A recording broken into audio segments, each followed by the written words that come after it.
The interior of the Ilari diplomatic suite smelled faintly of ironwood sap and ionized air.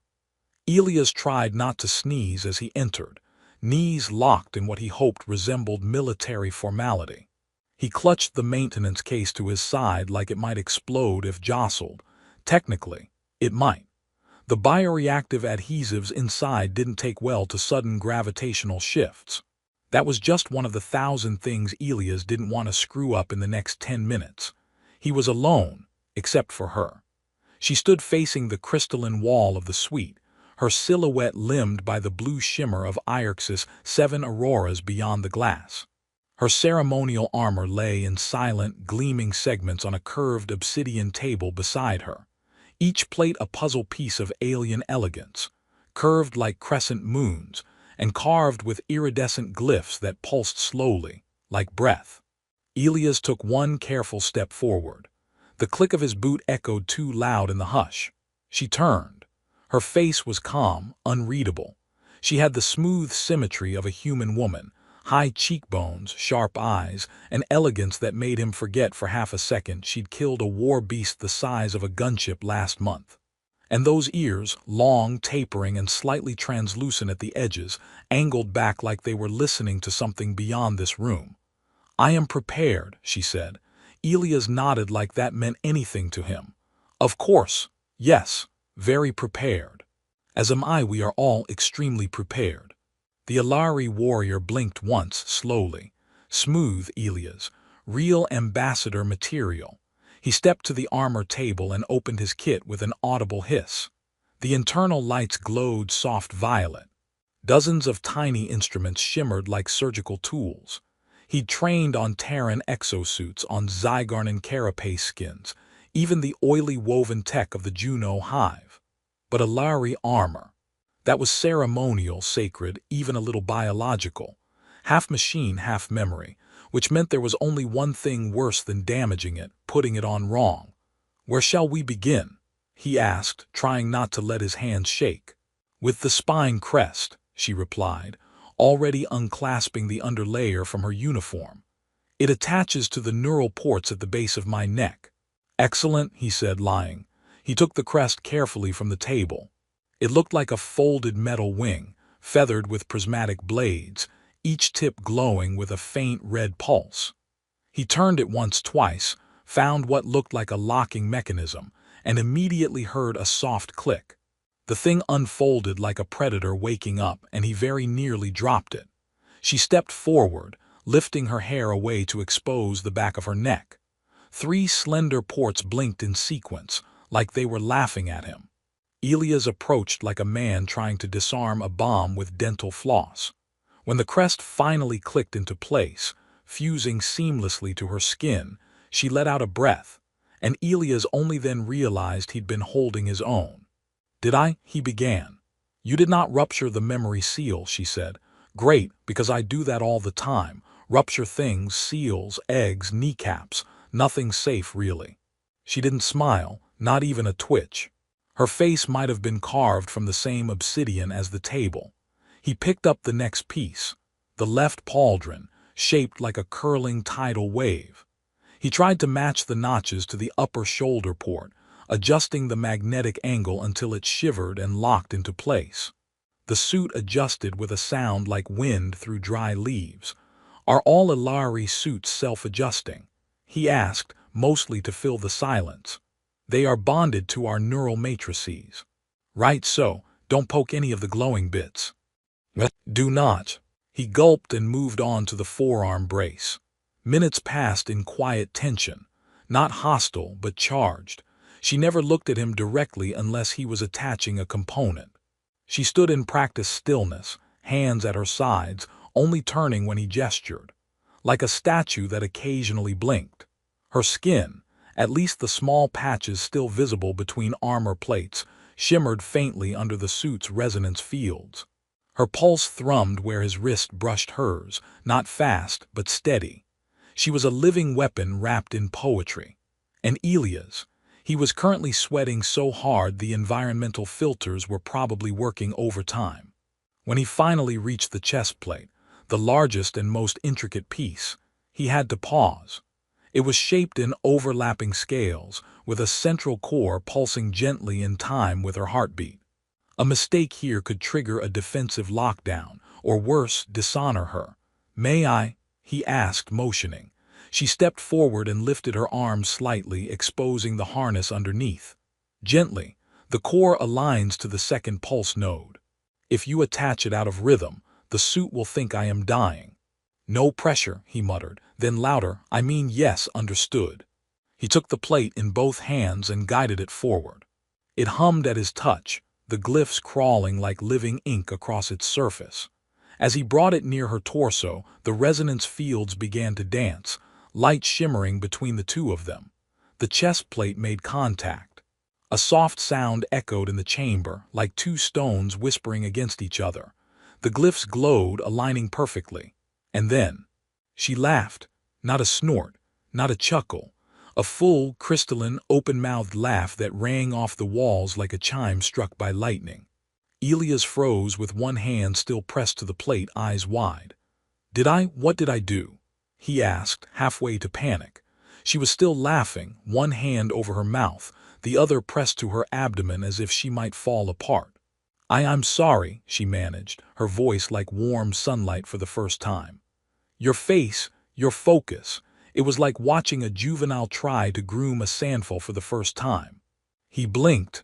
"I was trying to be respectful." "You looked like you were diffusing a mine with chopsticks." "That is eerily accurate, actually." She laughed again, softer this time, and turned away to adjust the clasps at her side. "It is not mockery. Only, we do not often allow others to assist with armor.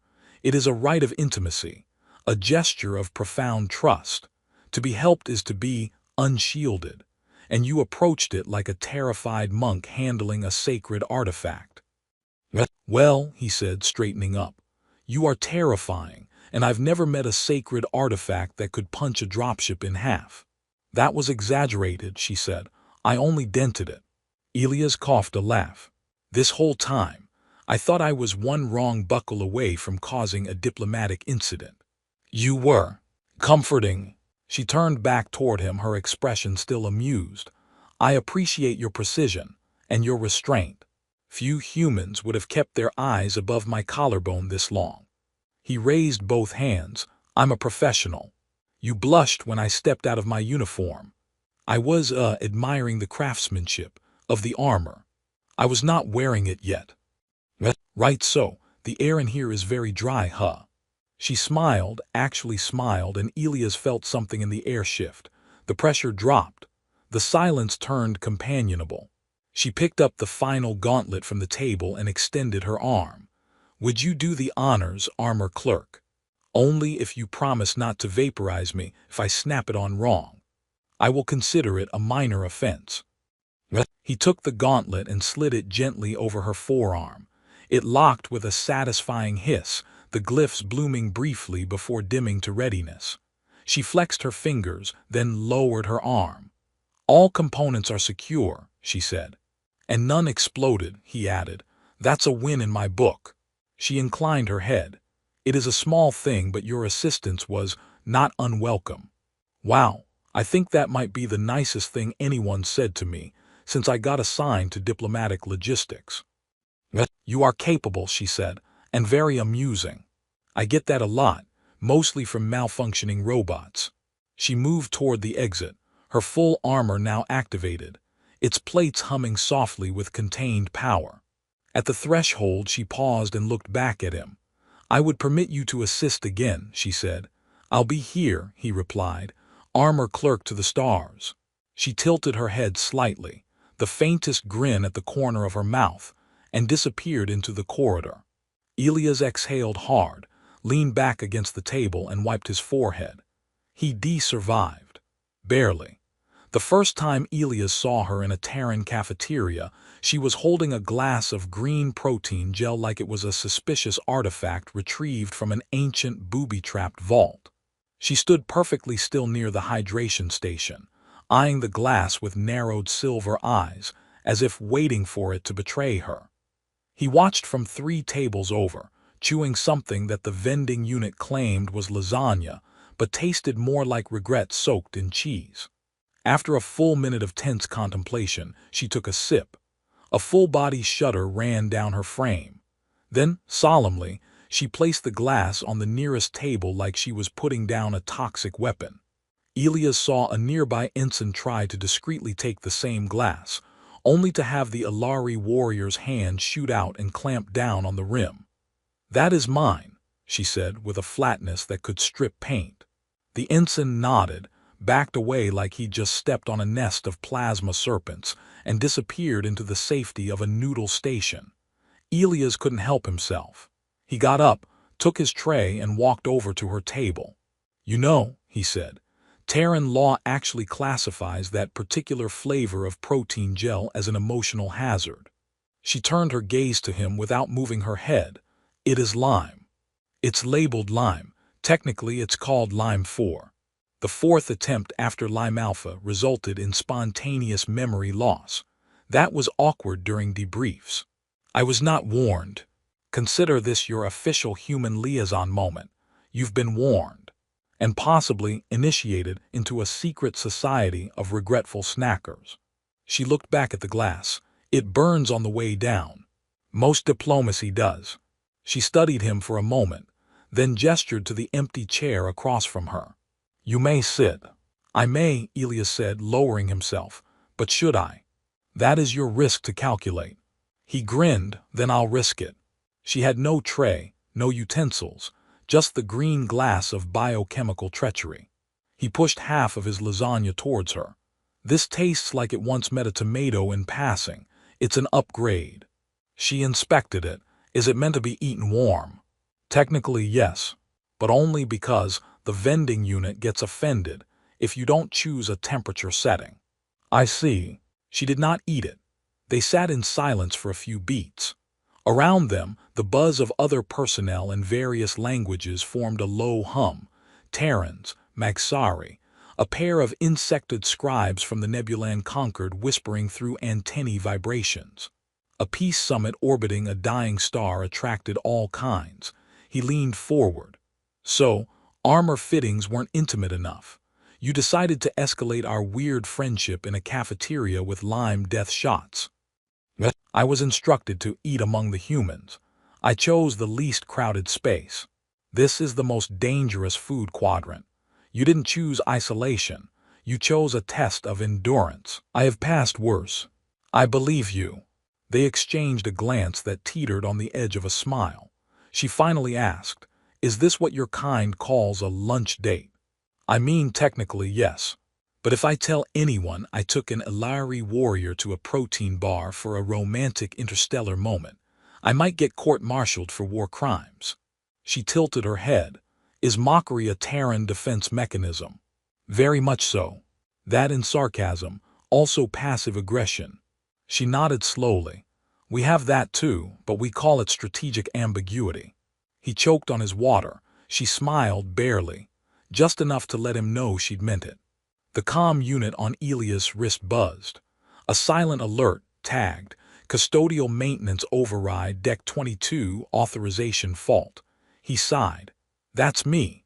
Probably another one of the cleaning bots decided to learn religion again." "Your machines malfunction frequently. They get bored and existential. You give an AI-1 poetry file and suddenly it starts building shrines out of floor polishers." She stood with him. "I will accompany you." He blinked. "To an override call. What, in case the vacuum tries to challenge me to a duel?" "If it does, you will need backup." He chuckled, shaking his head. "Well, all right then, Captain Shiny, sorry. I mean, I still don't know your actual name."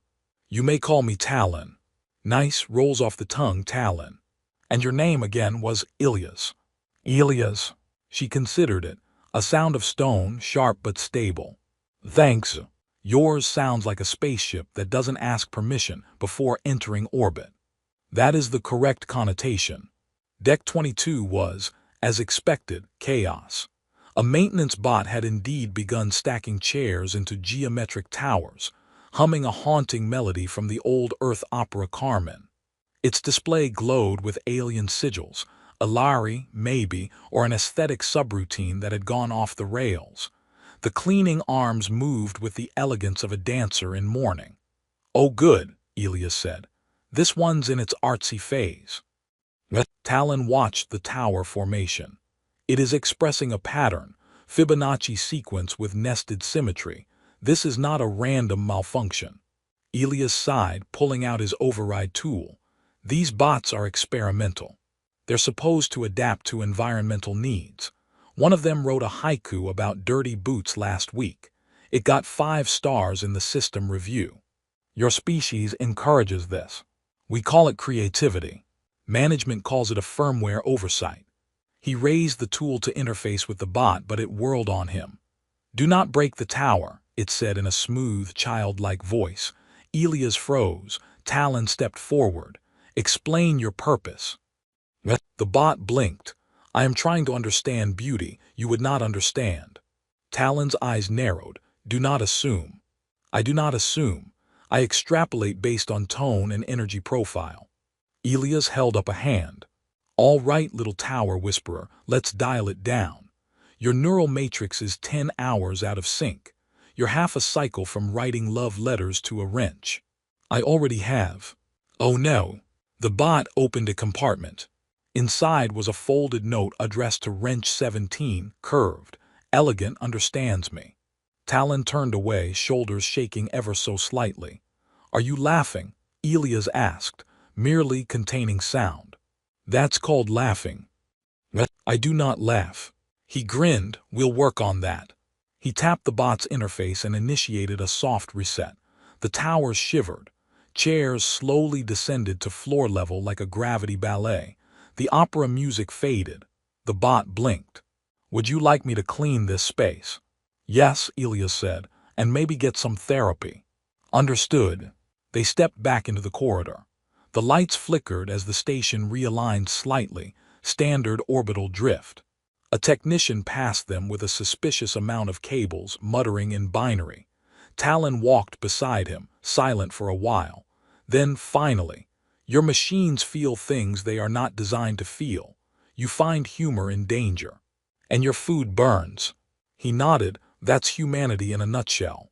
She glanced sideways. "I am beginning to find it acceptable." "High praise." "I am not finished analyzing." "Well, take your time. I'm a complex species."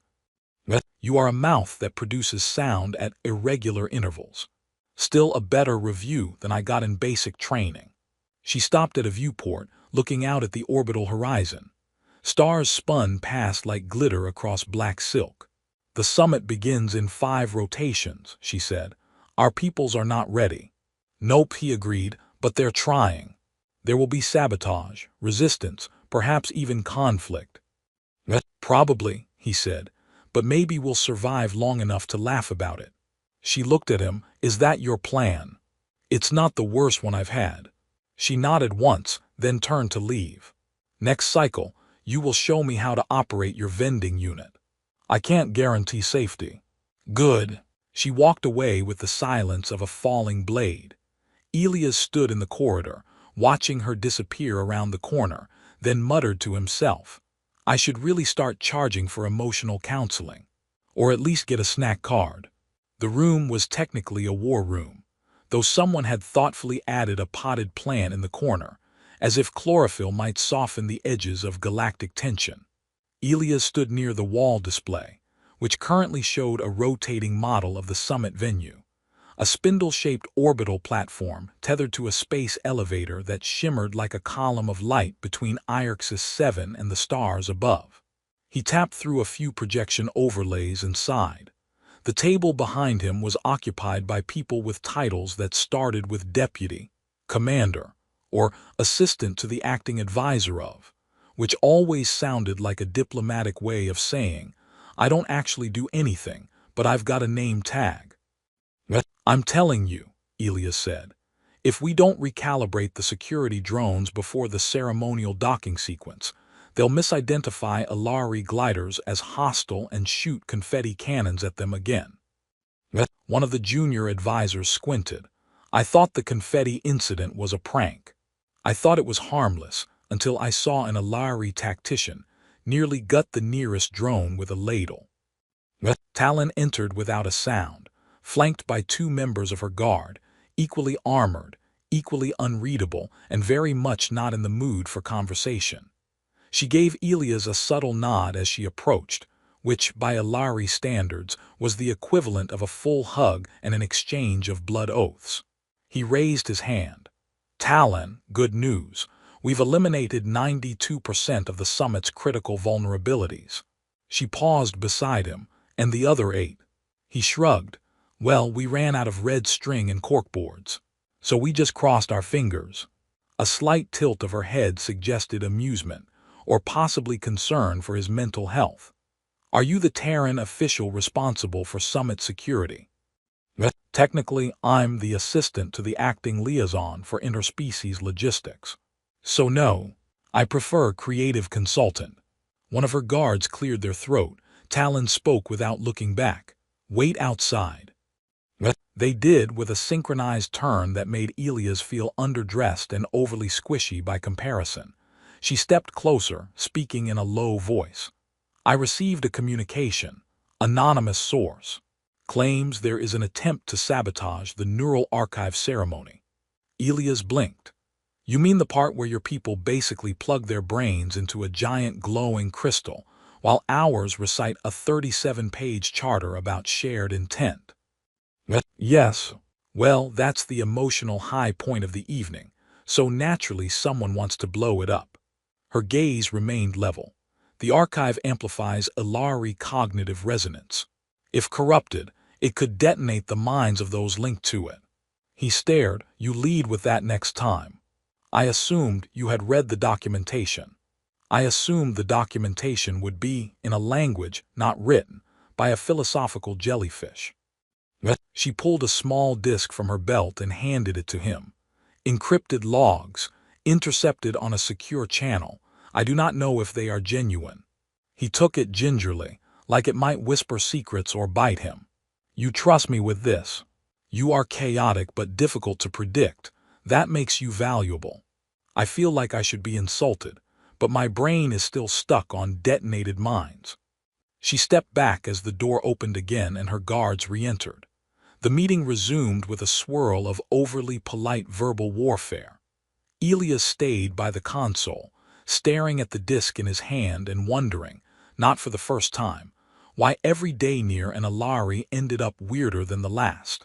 Later, he found himself in the station's lower data vault, a cavernous space lined with humming processors and coolant vapors that smelled like mint and ozone. He plugged the disk into a private port and waited as the translator software churned. The logs were mostly static, fragmented phrases, names, coordinates. A repeated phrase stood out: "Phase Red Synapse Protocol."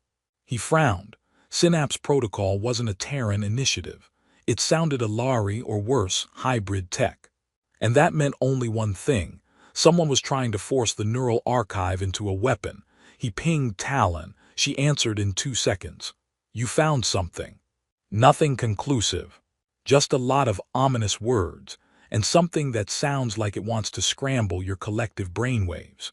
"Then we must investigate." He hesitated. "When you say we, do you mean in the you carry a plasma spear, and I hold a flashlight kind of way, or more of an equal partnership of getting vaporized together?" "Equal. Great, you drive." They rendezvoused near a maintenance airlock that led to the ceremonial deck. Talon arrived in a dark exocloak, a variant of her armor he hadn't seen before, sleek, almost fluid, with shimmering threadlines of reactive shielding. "You look like someone who's about to invade a secret moon base," Elias said. "I accept that as a compliment." They slipped past the lock using a bypass code Elias technically wasn't allowed to have. "This better not get me demoted," he muttered. "You are not high enough rank to be demoted. You know, I was starting to think we were becoming friends." She glanced sideways. "We are." He grinned, and they stepped into darkness. The ceremonial chamber was vast and silent, lit only by bioluminescent panels embedded in the floor. The archive structure stood at the center, an enormous crystal pillar hovering between conduits, pulsating softly like a sleeping giant. Dozens of tethering lines connected it to the ceiling and floor, each one crackling faintly with encoded thoughts. Elias shivered. That thing has more raw memory than the entire Terran cornet. It holds fragments of our ancestors. Thought echoes, tactical instincts, emotional maps. It is not just data, it is identity. Well, no pressure then. A soft hum filled the air. One of the tethers began to pulse red. Talon's expression sharpened. That should not happen. Elias scanned his wristband. Something S activating the central node early.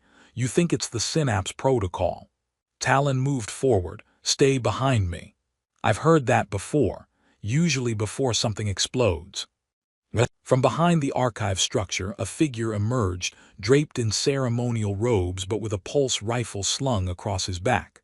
A Terran, high-level security clearance badge. He looked surprised, then annoyed. You weren't supposed to be here yet, the man said. Elias stepped forward. Well, we're just naturally early. It's a cultural thing, respectful punctuality. You wouldn't understand. The man reached for his rifle. Talon's arm snapped forward. A pulse disc flew from her palm and clamped onto his chest with a magnetic hiss. He froze mid-motion, locked in place by neural stasis. Elias blinked. Did you just freeze a man with a frisbee? Stasis ring. I want 12. Talon approached the man and retrieved a data module from his belt. He was about to upload a corruption pulse. Would have fractured the archive and possibly triggered. He raised an eyebrow. You are my armor clerk and my ally. He grinned. Well, in that case, let's go save an intergalactic summit. They left the chamber together. Neither noticed the faint shimmer in the air behind them. One of the archive's dormant tethers pulsed once, briefly flickering with a spiral of red and gold. Then went dark. Elias stood in front of the mirror inside his shared quarters, adjusting the collar of a ceremonial dress uniform he didn't know he owned until this morning. The fabric itched in all the wrong places. The boots squeaked like disapproving floorboards, and the metal someone had pinned to his chest threatened to decapitate him if he moved too fast. It looked suspiciously like a dinner plate mounted on a magnet. He stared at his reflection. I look like a confused ambassador who got lost on the way to a costume party, he muttered. His comm pinged. He tapped it without looking. You are late, came Talon's voice. I'm not late. I'm dramatically early for the post-ceremony debrief. There was a pause. That is not how time works, she said. Well, it's how I work. 10 minutes, Elias. The line cut.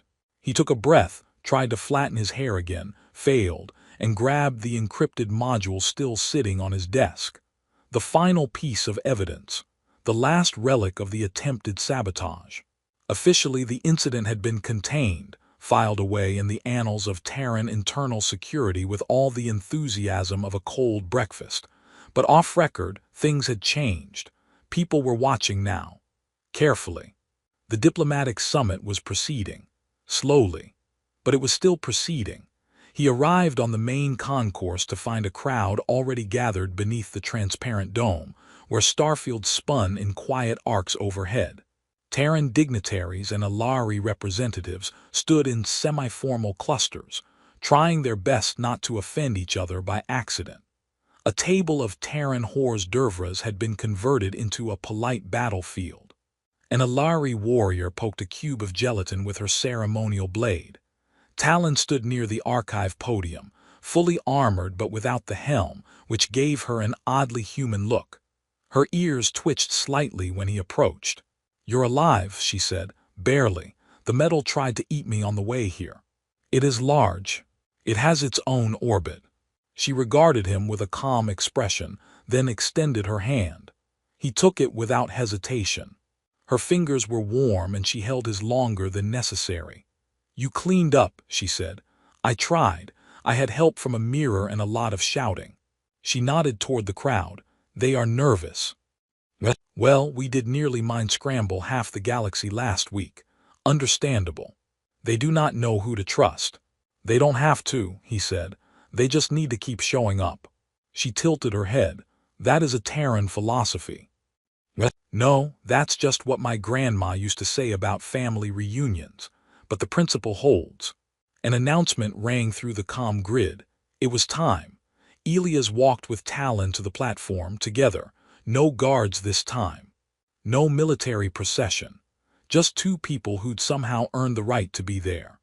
The archive pulsed gently behind them, its outer shell flickering with symbols from both Ilari and Terran script, an addition Talon had personally requested. The audience quieted. He stepped forward. "I don't have a speech," Elias said, loud enough to be heard. "Mostly because the last time I tried to give one, I insulted a planet's moon by mispronouncing its name, still not allowed back." Polite laughter. He continued. "But I've spent the last several weeks cleaning armor, wrangling sentient cleaning bots, and apparently foiling interstellar sabotage plots. And what I've learned is this." He looked over at Talon, who gave the slightest nod. "We're all kind of terrible at diplomacy, but we're trying, and maybe that's enough." He stepped back. Talon took his place. She did not smile. She didn't need to. "The Ilari remember through blood," she said. "Through pulse, through pain, through honor. When we link with the archive today, we will carry not only the voices of our own, but echoes of Terran courage." She looked at Elias again. And humor, much of it uninvited. That got another laugh. She raised her hand, palm outward. "We begin." The ceremony commenced. Ilari delegates linked their neural interfaces with the archive one by one. Terran dignitaries stood nearby, observing the process, now updated to include multiple failsafes and a shared translation buffer. When it came time for Talon to step forward, she removed her gauntlet and pressed her palm against the crystalline surface. For a moment the light pulsed brighter, then dimmed slowly, gently, acceptance. Afterward the crowd broke into low, relieved conversation. No explosions, no psychic outbursts. Just one small victory in a room full of historical grudges. Elias slipped out toward the balcony overlooking the lower hangar. He needed air, even if the air was technically recycled nitrogen blended with faux pine scent. The stars beyond the dome blinked with careless beauty. Talon joined him moments later, still in full armor, but the helmet tucked under her arm. "You ran," she said. "I prefer to call it a strategic exit. I thought you might flee the summit entirely. Considered it, but the vending machines were locked." She stepped beside him, silent for a while. "Then, you have changed." He blinked. "My socks. Your presence, you were once chaos." "I'm still chaos. Now you are refined chaos. I'll get that printed on a badge." She turned to him. "You were afraid when we met. I still am, a little. And yet you stayed. I guess I like having something worth staying for." Talon's eyes softened. "The archive recorded that." "What, our conversation?" "No, your sentiment." He raised an eyebrow. "Wait, do I live in the Ilari memory crystal now?" "In a manner of speaking." "Oh no, that poor crystal." She smiled. Actually smiled, then held out a small device, a comm relay. "I added you to my tactical network." He took it. "Wow, that's like your version of asking me to hang out." "It is not. Admit it. It is a practical measure." "For calling me to armor duty. Among other things." He tucked it into his coat. "I'll answer, but I charge a fee for emotionally vulnerable Ilari now." She looked at him. "And what is the fee?" "Snacks and stories."